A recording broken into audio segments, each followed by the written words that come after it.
I get it, you're staring at a wall of specs and glossy images, wondering if you're about to throw a good chunk of cash at something that will sit there half-used or, worse, won't work the way you need it to. The fear of buying the wrong projector screen is real, especially when you're trying to balance a home theater vibe against a living room that still sees daylight. You want to know if the Elite Screen Starling Tab Tension 150-inch model actually lives up to the hype, or if it's just another pricey accessory you'll regret. Link is in the description if you want to check the product details on Amazon.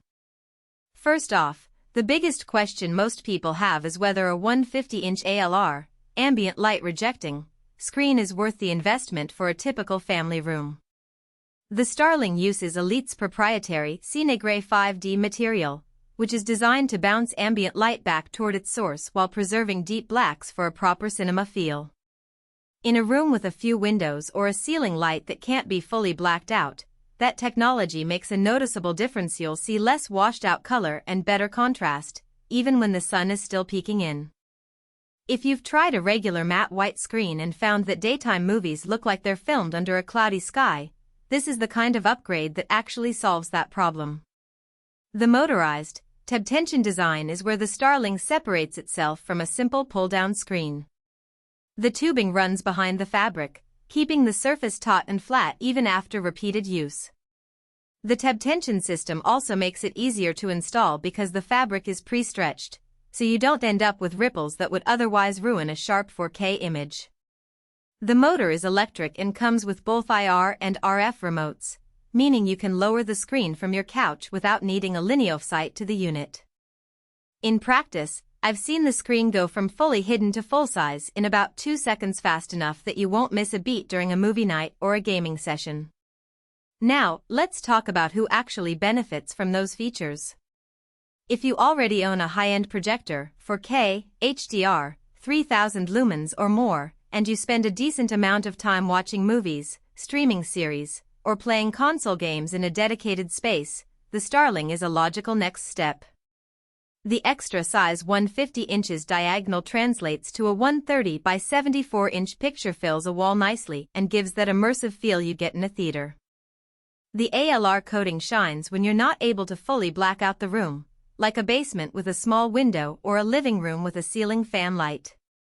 The motorized operation is a real convenience for anyone who doesn't want to wrestle with a manual pull-down every time the family gathers. On the flip side, if you're setting up a budget projector in a bedroom that you can easily darken, a fixed-frame matte white screen or even a simple DIY painted wall could give you comparable image quality for a fraction of the price. The Starling's price point is steep enough that you need to be sure the ambient light rejection and motorized convenience are actually solving a problem you have. For a small apartment where you're unlikely to need a 150-inch image, the screen can feel overkill, and the ceiling mounting hardware may be more work than you want to tackle. Installation is something that trips up a lot of first-time buyers, and it's worth mentioning because the Starling isn't a just slap-it-on-the-wall solution. The screen is designed for ceiling mount, and you'll need a sturdy ceiling joist or a proper frame to handle the motor's weight and the tension system. The package includes a wall box and mounting hardware, but you still need to be comfortable with drilling into your ceiling or hiring a pro. Once it's up, the tension system does a good job of staying flat, but if the mount isn't perfectly level, you'll notice a slight tilt that can be distracting on a large image. So, the hidden trade-off here is the upfront effort, and possibly a small cost for professional help, versus the long-term ease of use once it's set. Another practical point is the noise level of the motor. In a perfectly quiet home theater, the motor's whir can be heard if you're sitting close to the screen, about 30 decibels at full speed, which is comparable to a quiet conversation.